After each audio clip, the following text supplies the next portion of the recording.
is show you guys this in action. Over there, I'm going to show you my.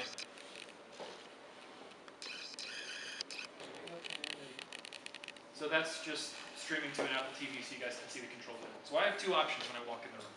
Okay? If this system is off, I can go to presentation mode or video conference mode. If I go to presentation mode, please wait, the system is warming up. I did some switching so we lost the projector. Just pretend the projector was off before.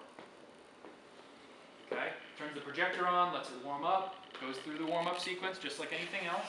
I can't do anything on this panel until that notification goes away. Switches to my default input. Now I have just a couple options. Desktop computer, a laptop connection, and a microscope. We've got electronic microscopes in these. It's an agricultural lab, what this room is.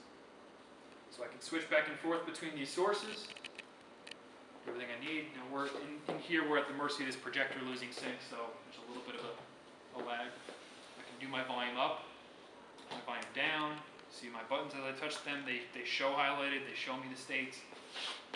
I can hit that help button and it pops up with a notification that says, for assistance, please call the help desk at this number. Okay. And that will go away after a specified period of time. If you want to go to video conference mode, the video conference button turns the display on, projector's still on.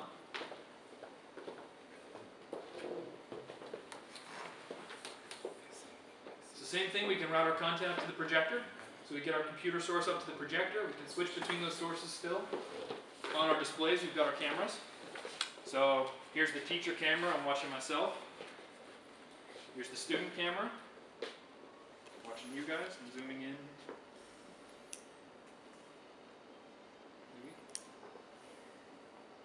These are a little wild. These are different model cameras. There we go. Hello there, Aviv. Okay. So I can switch back and forth between these, and as I switch these, they will pan and tilt and zoom independently.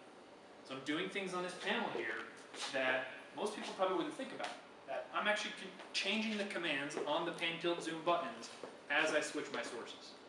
So when I press teacher camera, pan, tilt, zoom is now pan, tilt, zoom for the teacher camera. Student camera, same thing. Now it's all student. That's all done with variables. There's a lot of variables. There's a lot of horsepower in KTouch to be able to change and do what I need when I need it. Okay? I can also change over to my codec on my projector. Go to my directory. Now this is in Spanish, and I don't know Spanish, as I said before. But in their application, they have a whole directory of their contacts. They go to their directory, they scroll down or up, they do what they need to do, they select their contact, and they say call. They make their call. Now, they can select the far sight camera.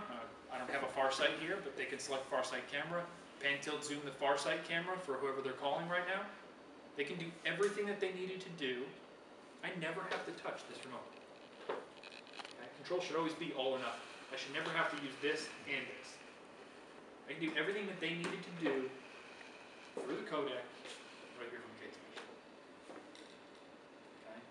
This has been adopted. We've got 4 rooms installed at Ohio State University and up to about 40 over this next year or so. And it's growing and growing and growing. I don't know if it's the same way in your neck of the woods, but in the US, universities talk to universities, talk to universities, talk to universities, and the word spreads. And it is spreading. We've got multiple universities in the US now that are talking because of the guys at Ohio State.